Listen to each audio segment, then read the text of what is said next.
বিসমিল্লাহির রহমানির রহিম। Shifat cooling system চ্যানেলে আপনাদেরকে স্বাগতম। আজকে আমরা এসিটির কাজ করব। তো এটা যে ইনসুলেশনগুলো কপার ফাইবের উপরে সেগুলো একবার ড্যামেজ হয়ে গিয়েছে। আমরা আজকে এগুলো পরিবর্তন করে দিব।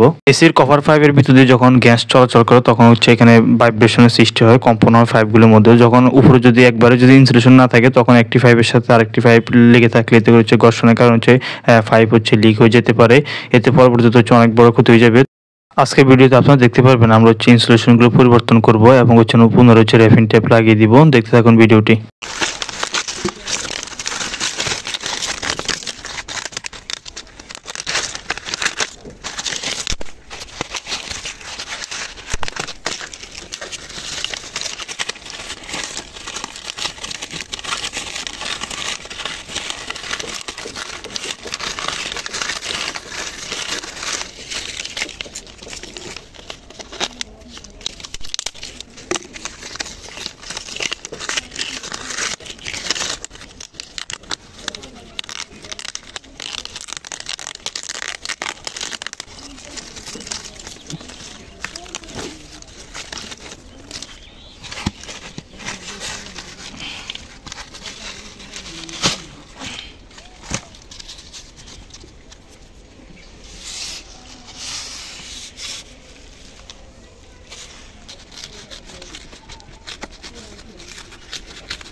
সর্বপ্রথম আমরা পুরাতন যে ইনসুলেশন সেগুলো সম্পূর্ণ খুলে নিয়েছি। তারপর এখানে পাইপগুলোর মধ্যে নতুন করে পুনরায় ইনসুলেশন আমরা সেট করে নিব।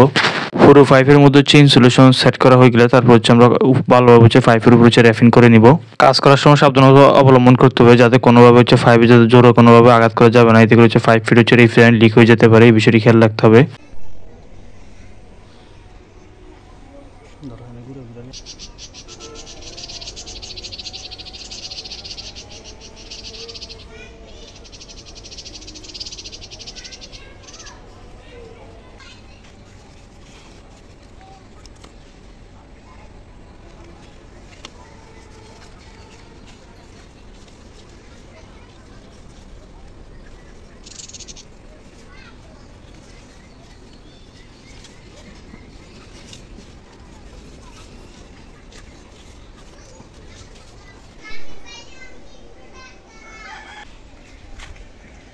দেখতে পাচ্ছেন ইনসুলেশন এবং র্যাপিং টেপ লাগানোর পর এসির বর্তমান অবস্থা।